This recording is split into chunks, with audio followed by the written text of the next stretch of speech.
آدم اور حوا علیہم السلام دونوں اللہ کے حکم سے جنت میں تھے کہ شیطان نے انہیں پھسلانے کی کوشش شروع کر دی۔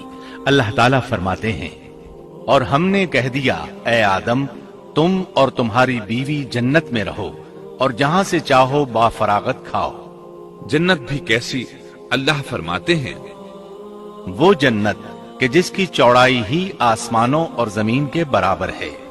سو اس جنت میں سے جو چاہو سو کھاؤ، کچھ بھی منع نہیں سوائے ایک درخت کے، چنانچہ ارشاد ہوا، اور ہم نے کہا اے آدم تم اور تمہاری بیوی جنت میں رہو، پھر جس جگہ سے چاہو با فراغت کھاؤ، اور اس درخت کے پاس مت جاؤ ورنہ ظالموں میں سے ہو جاؤ گے۔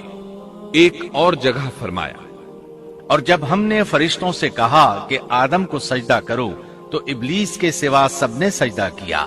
ابلیس نے انکار کیا تو ہم نے کہا اے آدم یہ تیرا اور تیری بیوی کا دشمن ہے، خیال رکھنا ایسا نہ ہو کہ وہ تم دونوں کو جنت سے نکلوا دے اور تو مصیبت میں پڑ جائے۔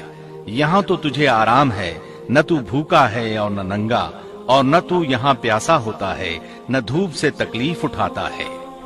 اللہ نے آدم علیہ السلام کو کامل نعمتوں سے نوازا، بھوک نہ پیاس، یہاں تک کہ پیاس کے اسباب سے بھی محفوظ، نہ گرمی اور نہ دھوپ، پھر بے انتہا حسن و جمال، مشقت نہ تکلیف، بدبختی نہ بدقسمتی۔ آدم اور حوا علیہ السلام کے دلوں میں وسوسہ ڈالنے کے بارے میں بھی قرآن نے روشنی ڈالی ہے۔ پھر شیطان نے ان دونوں کے دلوں میں وسوسہ ڈالا۔ یہ وسوسہ اس نے ان دونوں کو طمع دلانے کی صورت میں پورا کیا، اور یہ طمع دلائی کہ اس درخت کو کھانے سے ہمیشگی اور بقا ملتی ہے اور کبھی نہ ختم ہونے والی بادشاہت حاصل ہوتی ہے، اور اس وسوسے کا مقصد یہ تھا تاکہ ان کا پردہ بدن جو ایک دوسرے سے پوشیدہ تھا دونوں کے روبرو بے پردہ کر دے۔ ان کی شرمگاہوں کو ننگا کرنے کے لیے اس نے ایسا کیا۔ وہ دونوں کپڑے میں ملبوس تھے، ستر ڈھانپ رکھا تھا۔ جب انہوں نے اس درخت سے کھایا تو لباس نیچے گر گیا، دونوں برہنہ ہو گئے۔ یہی شیطان چاہتا تھا کہ انہیں برہنہ کر دے، اللہ کی نافرمانی پر اکسائے۔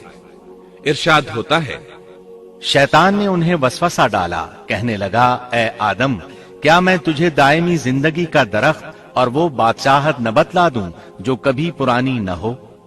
جب تم اس درخت سے کھاؤ گے تو ہمیشہ زندہ رہنے والے بن جاؤ گے اور زبردست بادشاہت حاصل کر لو گے۔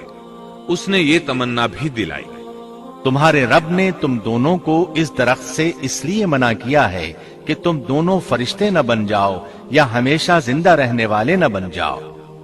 یعنی تم اس درخت سے کھا لو گے تو فرشتے بن جاؤ گے اور ہمیشہ قائم دائم رہو گے۔ پھر وہ وسوسہ ڈالتے ہوئے جھوٹی قسمیں کھانے لگا، جیسا کہ ارشاد ہوتا ہے، اور ان دونوں کے روبرو قسمیں کھانے لگا کہ یقین آ جائے میں آپ کا خیر خواہ ہوں۔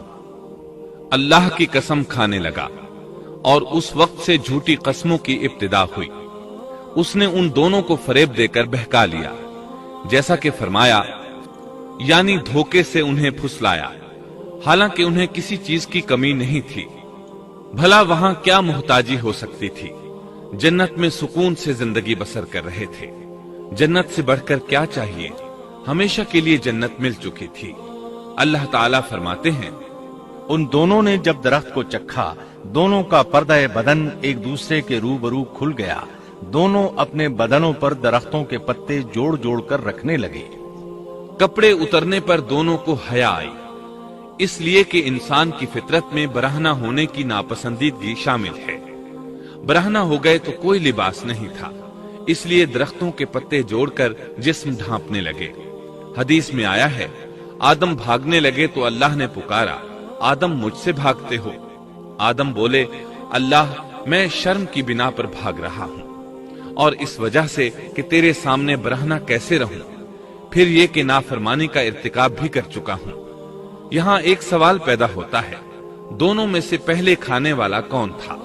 اس بارے میں راجح قول یہ ہے کہ وہ حوا علیہ السلام تھی۔ انہی نے آدم علیہ السلام کو طمع دلاتے ہوئے اس غلطی پر آمادہ کیا تھا، جیسا کہ بخاری شریف میں نبی اکرم صلی اللہ علیہ وسلم نے فرمایا،